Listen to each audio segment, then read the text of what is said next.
चिरागे शब को जैसे आंधियाँ अच्छी नहीं लगती, कुछ ऐसे ही हमें खुशफहमियाँ अच्छी नहीं लगती। जिन्हें सोने के पिंजरे में ग़िज़ा मिल जाए चांदी की, उन्हें फिर उम्र भर आज़ादियाँ अच्छी नहीं लगती। वो जिनके दिल में फसले गम ने डेरे डाल रखे हों,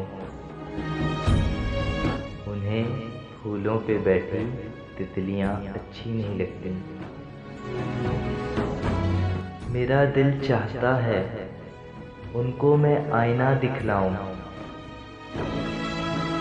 वो जिनको दूसरों की खूबियां अच्छी नहीं लगती।